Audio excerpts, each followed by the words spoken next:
Welcome to the Aerospace Advantage podcast. I'm your host, John Baum. Here on the Aerospace Advantage, we speak with leaders in the DoD, industry, and other subject matter experts to explore the intersection of strategy, operational concepts, technology, and policy when it comes to air and space power. So if you like learning about aerospace power, you are in the right place. To our regular listeners, welcome back. And if it's your first time here, thank you so much for joining us. As a reminder, if you like what you're hearing today, do us a favor and follow our show. Please give us a like and leave a comment so that we can keep charting the trajectories that matter to you most. This week, we're going to explore the underpinnings that make it possible for America to stand as a global aerospace leader, the innovation and production enterprise. Now, let's face it, our country is uniquely postured as an aerospace nation. Want proof? The Smithsonian has a National Air and Space Museum. No other domain has this sort of focus on the National Mall. There's no Smithsonian Maritime Museum or Smithsonian Land Transportation Museum. And the reason for this is really clear. As a nation, we've harnessed air and space in a defining fashion. From the Wright Flyer to Apollo and the moon landings, to the 747 and fifth generation stealthy fighters, America has been an aerospace leader for most of the 20th century. Our design and production enterprise in this zone is a major global force. It's empowered us to win wars and redefine commercial trade. It's also revolutionized travel, diplomacy, exploration, communication, and mobility. But there's a flip side to all of this. While it may be tempting to think of our aerospace preeminence as a birthright, nothing could be further from the truth. Americans may still like to think of ourselves as an industrial powerhouse, the arsenal of democracy, but the industrial base is fading. Nations around the globe are pressing ahead aggressively with their own domestic aerospace sectors. If we become complacent and coast on our past accomplishments, they'll pass us. Nowhere is this truer than in the innovation, engineering, and production realms.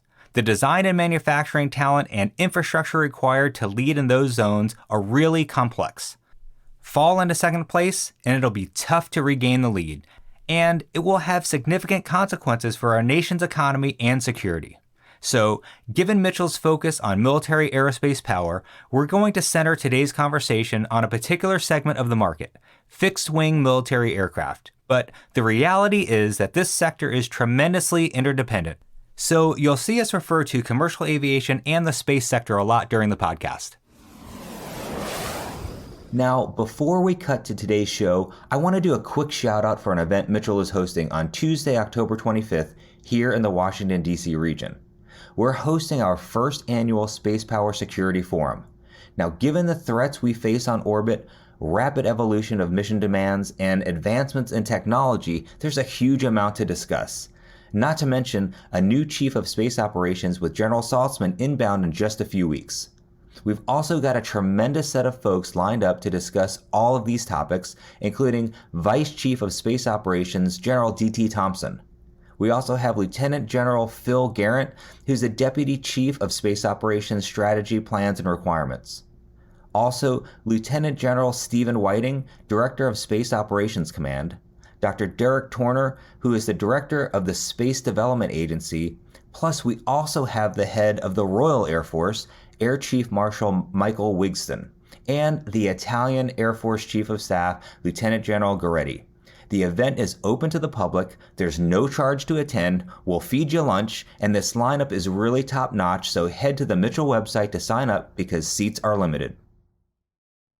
Okay, so today we're really lucky to have some top-notch individuals joining for our conversation. We've got some of the leaders from the Aerodynamic Advisory Group with us today. So I'd like to start off by saying hi to Kevin Michaels. Hello, good to be with you today. This is Kevin Michaels, Managing Director. Awesome, Kevin. Thanks so much for being here. We also have Richard Aboulafia. Yeah, great to be here too. Also Managing Director at Aerodynamic, and really thrilled to be working on this podcast. Awesome. Really appreciate you having here. And last but certainly not least, Michael Cisek. Morning, Slick. How's it going? I am doing great. I really appreciate you guys being here. And, for the three of you and your colleagues, you specialize in analyzing the aerospace sector. You help identify trends, identify areas for companies to grow, and really how to manage risk. So bottom line, these three folks and their colleagues, they spend 24/7 understanding the details that underpin the aerospace sector. So again, I can't say thanks enough for being here. And I really want to kick this off, and I want to help people understand the current state of the aerospace sector. And as a key part of this is the actual scale and scope of it. So I think a lot of us think about the legacy model, maybe when we had a lot more companies, production sites, and active programs in play. And a lot of that is scaled down over the past 30 years, especially as we saw defense budgets fall after the Cold War, and we saw specific commercial designs stay in service for decades versus fleet resets every few years. So Kevin, can you help us understand this evolution and where it leaves us today? And can you also help us understand how that contrasts with how you see the global aerospace industry, particularly from a size perspective? Yeah, thanks very much, Slick. So first question is, well, what is the global aerospace industry and how do we think about it? And, it's an interesting question because we've been working in it for decades and we've never really seen a good size estimate of what the aerospace industry is. We have organizations like the AIA in the US that have taken stabs at what they think it is in the US, but they now also include a lot of things like maritime and ground forces and other forms of defense.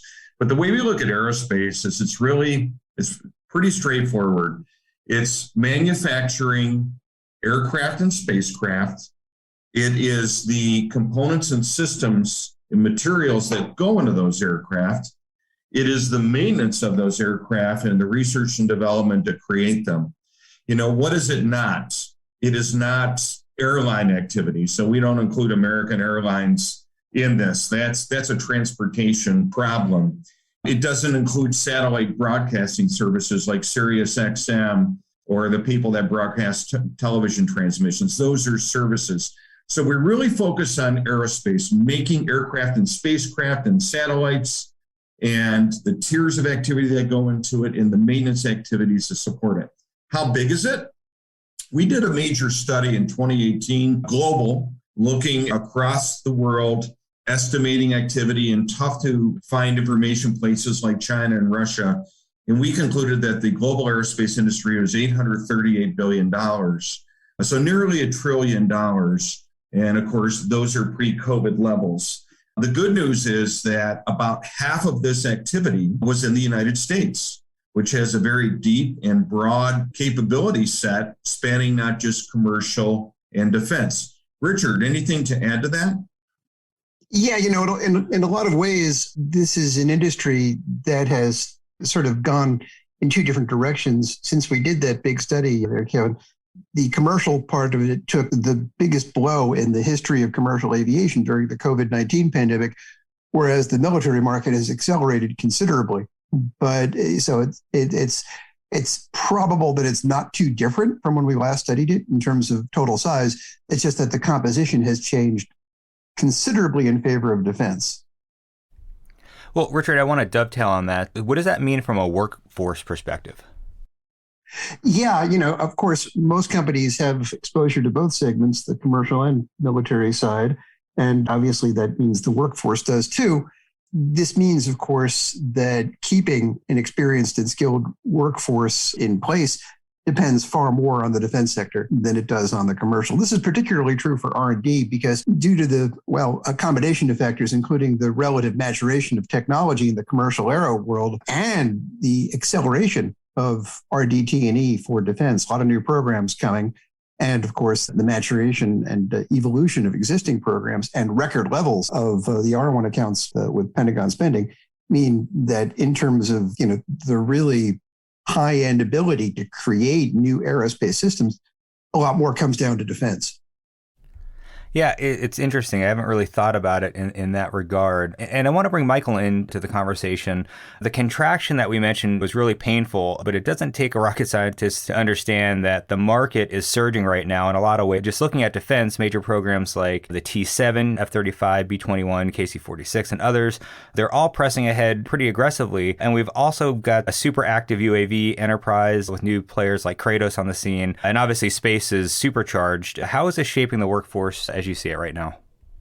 Yeah, what we see on the workforce side is there's still struggles to attract top tier talent, and that's mostly for two major reasons. One is the struggle to recruit STEM graduates. So the popularity of STEM studies in American colleges has decreased. And not only that, there's a struggle to replace the baby boomers that are retiring that are working on the manufacturing lines. So this emphasis on attracting trade and technical talent, it's affecting manufacturing companies in the aerospace industry. And not only that, the engineers that they're trying to attract, they're competing with Silicon Valley and other startups as well. So now as the industry is experiencing growth post-COVID, there's still this struggle to fulfill production capacity because of the talent resources. If I could add to that, where you are seeing a lot of interest, you see this in the universities and the engineering schools. The students coming in today, if you ask them, what are you interested in? There's a lot of interest in space, in what we call new space, and that's some of the things we've seen on TV in the last couple of years. And there's also a lot of interest in urban air mobility and the promise that could present, although that's very nascent right now. It certainly gets people excited because it has that sort of Silicon Valley venture capital feel to it. So those are certainly some of the areas now that new graduates, when they come in, are interested in.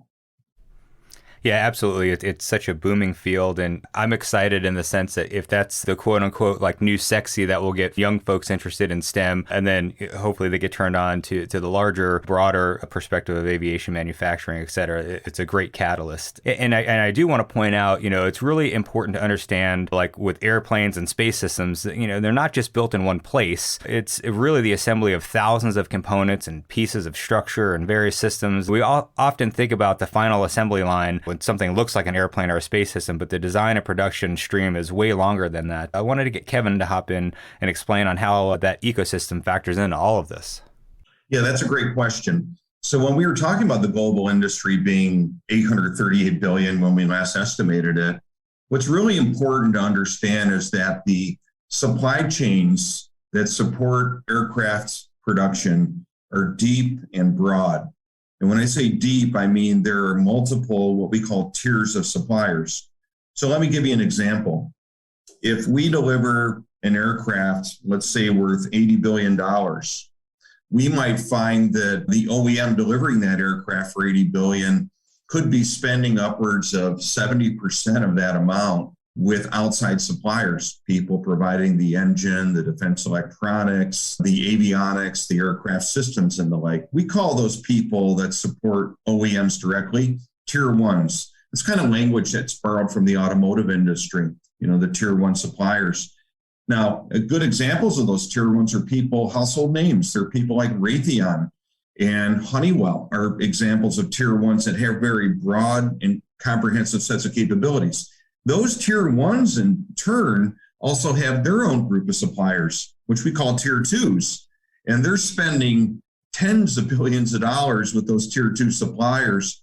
And it then goes down the chain to machine shops, which we call tier threes, where a lot of the SMEs, the small and medium enterprises, are located. And ultimately, you get down to raw material, carbon fiber, electronics, which we call tier four. At the very base level. So you have multiple tiers. And one way to bring this to life is that $80 million aircraft that gets delivered and gets all the press. There's probably at least another $80 million of activity behind that of all the sub-tier suppliers to support the development and manufacturing of that aircraft. Yeah, no, that is a tremendous point, and I appreciate you diving in detail. And especially for these smaller parts manufacturers or the supply chain, I imagine COVID did not make any of this easy. How did you guys see that play out differently comparing civil aviation to defense aerospace? Yeah, this is Kevin again. So the COVID crisis, of course, it's actually COVID is the latest, but on the commercial side of the business in the U.S., commercial suppliers have actually had to live through a 4-part process that's been incredibly painful. And it began actually in the early 2010s when the commercial aircraft manufacturers, Boeing and Airbus, rolled out new supply chain management programs with different names. Boeing called it Partnering for Success, Airbus called it Scope Plus. And in essence, what they were trying to do was they were trying to capture more of the profit pools that were created in the sub-tiers of the supply chain. So in other words, what Boeing and Airbus started doing was placing unilateral demands on their suppliers for price reductions of double digits, for demands that they take ownership of some of the intellectual property, but also importantly, they changed the payment terms. And if we were to have done this podcast 10 years ago, typical payment terms, meaning if I provide a part to Boeing, how long does it take me until I get paid? We call that the cash conversion cycle in the business. Typical payment terms might have been 30 days, maybe a little bit more, maybe a little bit less. So I deliver you a part, I get paid in 30 days. Today, typical payment terms in the commercial supply chain are anywhere between 90 and 120 days. So the OEMs are flexing their muscles. They are basically placing the working capital demands on the sub-tier suppliers and the smaller suppliers. And this has made life very difficult. I mean, imagine you're delivering an aircraft structure to an aircraft OEM. You might have to engage in ordering material, forgings, castings a year in advance, where you're laying out cash to buy that a year in advance. You have to continue to pay your employees. You deliver that assembly to the OEM, and then you get paid 90 or 120 days later. So it's put significant financial stress on the chain. So that happened. And then we had a big ramp up in the commercial production rates in the late 2010s, where these small suppliers were being asked to get ready for upwards of 60 single aisles a month. So they had to invest precious capital. They had to scale up capacity. And as soon as they did that, you had the MAX shutdown. The MAX crashes. Boeing shuts down the 737 MAX production line. This is the third stage of this 4-stage act I'm telling you about. And this was absolutely devastating because this is the largest single program in U.S. commercial aerospace. And then that was followed by the COVID crisis. So you have these very weakened suppliers, especially at tier 2 and tier 3 levels, where there's a real working capital deficit today. And in a strange and paradoxical way, it could be harder for them to ramp up to support higher production rates than it was to survive during the COVID crisis, where they got PPP payments from the government and other forms of support. Yeah, no, I appreciate you laying that out, and I've lived that in my own personal experience in the defense industry, but I won't get bogged down there. I want to bring Richard in to focus specifically on military aviation for a second and explore another really important variable we just talked about here, but the really inconsistent demand signals and follow-through from the services. Let's look at the Air Force as an example. Since the end of the Cold War, their success rate at meeting intended production goals has really been abysmal. We're supposed to buy over 100 B-2s, and we got 21. Same for F-22. We were supposed to acquire over 700 and we got 187. And, F-35 production rates have lagged massively, with the service slashing the buy this year. And thankfully, at least international demand has helped offset some of that. But I mean, if I were a company, it would make it really hard to plan to be effective and efficient. So how do you see this impacting the sector? Yeah, that's a fascinating one, and arguably one of the very biggest issues we face as an industry and a country, for that matter. I mean, it all comes back to the end of the Cold War and the sort of geopolitical vision was kind of the end of history and the last man. We don't really need to worry about peer adversaries anymore, not for decades. Well, the bill is due. And it's not just the force structure and procurement patterns that had been slashed. It's also the industrial bandwidth, the ability to produce this stuff. And now, obviously, we do have peer adversaries. The Pentagon refers to Russia as the acute threat, China as the pacing threat. In reality, they're kind of both becoming acute threats. And on top of that, we've got to support our allies because their industrial bandwidth is even worse.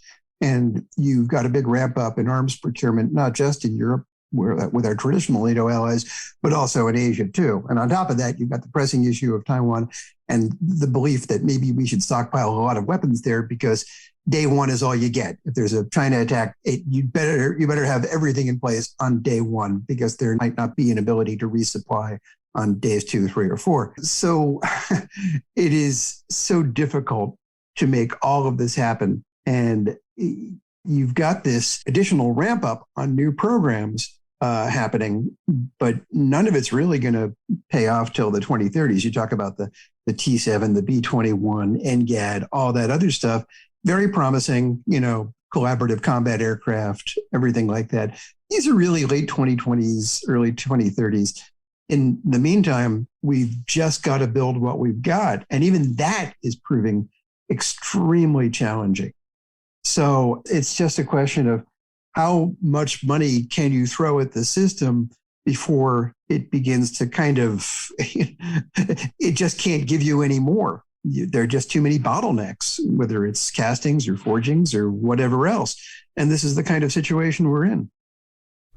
Yeah, and I hope that part would be a short-term problem. If we could somehow fix the defense budgets to right-size it, especially, just as we're looking at this case study of the Air Force, yeah, we might have a bottleneck, but if we knew that there were payment terms that were going to be on time and sustainable, and we could kind of get ourselves out of this bottleneck from a supply chain to support everything that we needed to, would be the eventual fix in my mind. But, I've been building to this point so far on the podcast, but I mean, it really seems in many ways that we are an aerospace nation in spite of a lot of the decisions that have been made. And I'm not sure how the sector's made it through some of this churn. It's got to be fragile giving all of this. So, Richard, as I recall, there were some historic examples where some other countries wandered down a similar path and never really recovered. Can you give us some thoughts on that?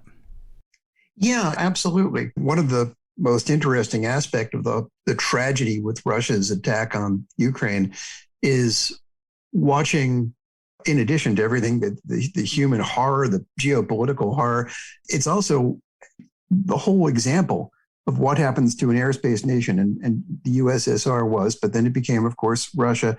And then it became unbelievably rife with corruption, unbelievably, to the point where it turns out their aerospace capabilities are almost completely non-existent. They can't even begin to replenish their supply of missiles or combat aircraft or drones, to the point where they're seeking to source from Iran or North Korea. That is a fascinating story of what happens when you completely gut what was a storied aerospace capability. Obviously, from a geopolitical standpoint, maybe we should be grateful because it's best that they are no longer a power, but it's also a cautionary tale in how important it is to maintain things. What's also interesting is in Europe, Britain let its sovereign defense capabilities get dilapidated a bit. Germany, a great deal. France, somewhat. But basically, you have the same phenomenon in Europe that you do in the US, with huge demands placed on a very limited system with even less industrial bandwidth than the US has. One of my favorite factoids is, the last week of February, you had a German company, Hensoldt, makes electronic warfare and radars and things. And it's one of the few defense industries left in Germany. There's not a lot else. They're part of Airbus, there's Rheinmetall, and a few others. But basically, their share price doubled in the space of a week. There's just an awful lot of resources and not much to spend it on. So you can really see how to badly damage an aerospace industry in the world. On the positive side, you see a lot of countries now, particularly Australia, particularly South Korea, several others, Japan, that have now realized we better cultivate indigenous capabilities, a kind of industrial sovereignty, if you will, for defense, because otherwise that capacity to supply us in the event of a contingency, a war, might not be there in the world. But again, this is stuff that really won't bear fruit till the 2030s. Yeah, it is massively interesting, and I appreciate the comments at the end for how we get out of this. But like you said, this is a cautionary tale, and I think we've gotten a bit close to it recently. And I don't want to call anybody out by name, but there are some companies who have just produced legacy military aircraft for a long time and haven't been in the new design or production zone for a while. And frankly, those muscles atrophy, people retire, and then the knowledge is gone. It's really scary stuff. So I want to bring in Michael in helping our audience better understand the scale and scope of the aerospace industrial base. I understand that you just helped lead a team investigating the economic impact of the F-35, and I've seen some of the findings, and it's really eye-opening. And, lots of kitchen tables in this country are touched by that airplane. So what was the purpose of the audit, and how did you scope it, and what did you find? Sure, yeah. I think it's best to understand that the F-35 Joint Strike Fighter pretty much touches every state in the country. We were asked to conduct an audit of the financial impact of the F-35 program upon the U.S. economy and estimate the direct and indirect spending that occurs from the program. So our goal was to look at this holistically. And what we did was we separated the manufacturing and sustainment activities that Kevin spoke about before. Aerospace production and aerospace sustainment has different categories, and the suppliers in those categories have different spending profiles, and each one is unique. So what we did was we separated F-35 production and F-35 sustainment into two separate categories, and then estimated the spending that occurs through the various tiers that Kevin spoke about before. And in the end, we estimated that there's about $72 billion of economic activity that's generated from the F-35 program. That includes $34 billion in direct economic impact. That's the economic impact that's generated from the actual aircraft production and sustainment. And then another $38 billion in indirect activity. Think of this as the economic impact that happens when a aerospace employee then goes out into the community and goes to dinner or goes to a movie or buys something at a local store. So $72 billion annually just from this one aircraft program. Yeah, no, I appreciate that, especially, the economic impact, right? I mean, that's at the end of the day, that's where it goes full circle. Richard, how does the notion of the manufacturing tiers that we talked about play into what you found? Well, exactly what Kevin described before, the multiple tiers. You really see this with the F-35. It is not only the biggest defense program in world history, it's also arguably the most complicated, right? Just because of the nature of sophisticated subsystems that very often have their own industrial ecosystem behind them. The engine comes to mind, obviously. It's about the most capable and complicated combat aircraft engine built yet. And it's got its own tiers behind it, producing everything from gaskets and linings all the way up to fan blades and castings and forging. So that's hugely complicated. And similarly, you have these very sophisticated systems, whether that's the ACE radar, the electro-optics, or the EW package, or whatever else. All of them have rather complicated relationships and industrial systems behind them. So just looking at that, following where all the money went, it's a fascinating exercise looking at arguably the most complicated mass production aerospace program in history. Yeah, that's definitely an understatement. Obviously, partner nations and all of the services flying fixed wing in the U.S. It's tremendous. Kevin, I want to ask you this. We're speaking about F-35. It's been an active program for a lot of years, and it's going to continue for a long time. So what sort of impact does a program of that scale have on the industrial base, writ large? Is it an anchor for a lot of the industrial players out there? Yeah, excellent question. And I think this is something that just hasn't been widely publicized, is that if you think about what I described earlier in the commercial supply chain and the extreme stress that a lot of suppliers are under today, it's very different on the military side. And military primes like Lockheed Martin and some of the others, Boeing, Northrop Grumman, et cetera, but they are paying their suppliers. Their payment terms are much more traditional. 30 days is pretty typical, and some will go as far as to pay the smallest suppliers in 15 days. So what this means is that during the last couple of years, when the smaller suppliers in this country were being stressed, some being pushed to the brink of bankruptcy, you had this lifeline thrown to them, in a sense, from military programs like the F-35, where through the Pentagon's encouragement and their concern about the industrial base, encouraged the primes to pay their suppliers much faster. That created vital cash flow that flowed into these SMEs and sub-tier suppliers and really helped keep them afloat. Our company did some supply chain survey work over the COVID crisis, and we found that regions in the country that have a stronger defense base, and in some cases have a stronger industrial base, like the Midwest, where smaller suppliers might also support, let's say, the automotive industry, that they had less financial distress than those in regions of the country that principally support commercial aerospace, like the Pacific Northwest around Boeing.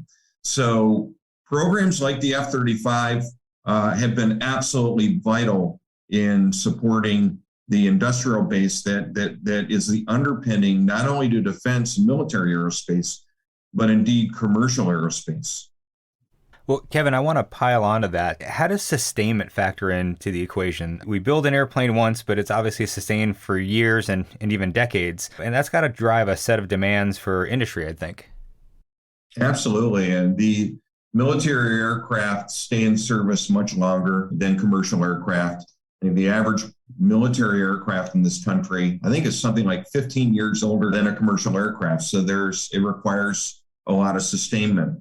And good question is, well, what is sustainment? Let's be a little bit more specific.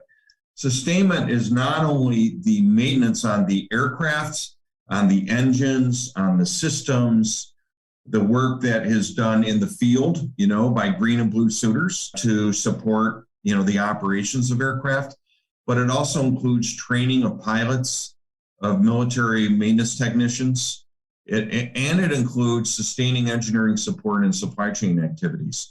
There's a very broad group of activities. Some of this work is performed by the primes, that have advanced capabilities, but an awful lot of this work is performed by the green and blue suiters, the military personnel in the field or at depots to support the aircraft. There are 7 big depots in the U.S. that support our fleet of roughly, 14,000 aircraft, Mike? 7 big depots, but an awful lot of folks in the field and intermediate depots providing field support in region, in situ, and it ends up being very, very broad, as Mike indicated. It's $9 billion of direct activity to support the sustainment of the F-35, for example. And it's in places like Oklahoma, not to pick on one state, but Oklahoma has the largest maintenance depot in the world at Oklahoma City Air Logistics Center. It's an absolute anchor to the state's economy, and they're supporting multitudes of aircraft types and models and engines and all kinds of things there. But it's just an example. One of the largest employers, possibly the largest employer in the state. Yeah, it's absolutely incredible what they've done there. And I appreciate you kind of anchoring, the various locations and the impact of the sustainment piece. And I want to ask this to Richard. I get that, obviously F-35 is a major impact to the industrial base ecosystem, but there are obviously other big programs out there. So how would you compare their impact relative to F-35? Yeah, really, the F-35 is pretty much unique in the world right now. I mean, back 22 years ago, I worked for the JSPO and other industrial participants on the total market size. And in aggregate, we came up with the number of 4,000 aircraft. It could easily be that, right? Easily. Matter of fact, I think that's probably a pretty good baseline number. There's really nothing like that in the world. The objective now is to ramp up to 156 aircraft per year. But in reality, market demand is moving it towards more like 200 for obvious reasons, the situation both in Europe and Asia. You could easily see that going for another decade just because a lot of people would put off their fighter recapitalization decisions until this plane was available. And then the crisis, of course, accelerated those decisions. So there's simply nothing like that. You look at programs like the F-15, the Super Hornet, the Eurofighter, they're all pretty much 2 per month right now. Even the Rafale from France, which has been very successful, is kind of a 2 per month program. So you've got 2 per month versus 156 heading to 200, perhaps, if they can work out the industrial base kinks. This simply dwarfs everything else. Now, obviously, in the future, you'll have new programs, but you won't really see metal cut for, another 5 or 10 years, or composites cut, or whatever else. And in terms of other programs, there's a lot of rocket science involved with rockets, of course. But in terms of manufacturing activity that affects the workforce and the industrial base, the F-35 is really completely unique in the world today. Sure. I just want to quickly open it up to see if there's anything else that you guys would like to highlight from what you learned from the assessment. I think one point of clarification, we began the discussion by talking about the global aerospace industry, $838 billion. That is the total direct activity of the aerospace activity. So if we're talking apples to apples, you asked us about the F-35 program. We estimate that generates about $34 billion of direct activity, meaning the manufacturers, the sustainers, and the various tiers, and then another $38 billion of indirect. So to put this into apples to apples for the listeners of this podcast, when we said the world is $838 billion of activity, we should compare that against $34 billion. So another way of thinking about it is, the F-35 program by itself is almost 5% of the world's aerospace industry by itself. Wow. And if I could just add one other thing there, Slick. Aerospace, of course, is a global industry, yet national defense capabilities are hugely important, and aerospace is part of that. So a little bit of a contradiction there, but I think you get where I'm coming from.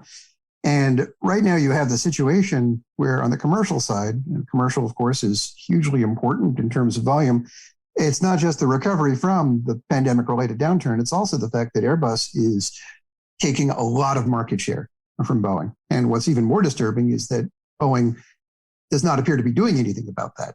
Boeing is great at building new planes. They're brilliant at defining market needs for a new jetliner, but they haven't done that with a clean sheet design in 18 years, and they've said they won't be doing it for another couple of years. So the American commercial industrial base, which of course is closely linked to Boeing, is getting hammered, quite frankly, relative to Airbus. Now, in Europe, as I'd mentioned, their military side has much more limited bandwidth, and their suppliers are hostage to that. But what you're seeing here is a much greater American dependence on the military side of things, particularly the F-35 for the entire industry.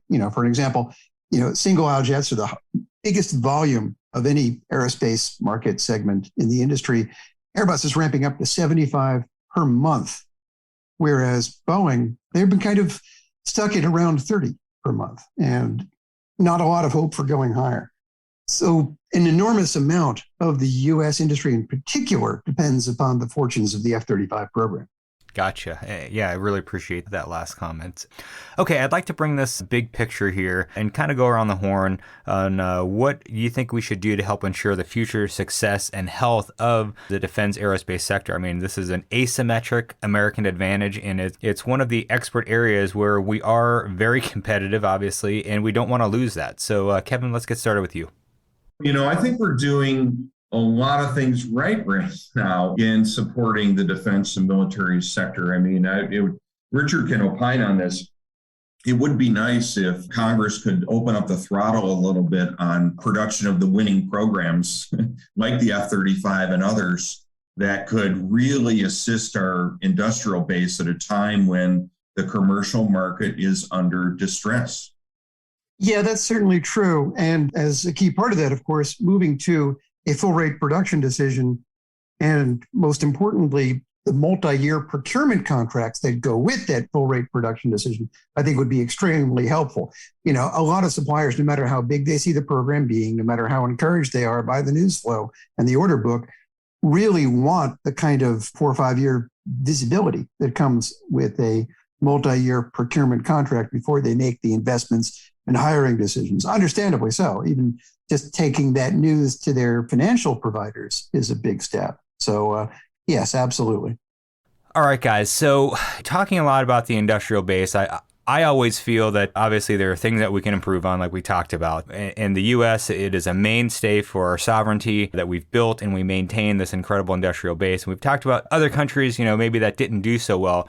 One thing that we haven't talked about on the podcast yet is China and what they're doing. From what I understand, and we'll keep it unclassified, but they are ramping their aerospace, especially with their fighter productions, through the roof. So can you shed some light on that? Yeah, when we look at, as the Pentagon says, the pacing threat, you can see the sort of long lead aspect of that with their remarkable ramp up, not just with combat procurement, but the broader infrastructure of aerospace, kind of a holistic national aerospace strategy that includes everything from commercial jets all the way down to small aircraft to obviously the building blocks behind everything, especially semiconductors. They've identified this multi-decade effort to become an aerospace nation. If Russia has declined remarkably due to corruption and whatever else, China is clearly aspiring to take their place. And some of their aircraft are Me Too aircraft class, whether it's jetliners or whether it's programs like the J-31 or J-20, they're Me Too aircraft, but they're learning to innovate. And more importantly, they're learning to build sensors and engines and weapons, and of course, the fusion that connects satellites and broader architectures with these shooter platforms.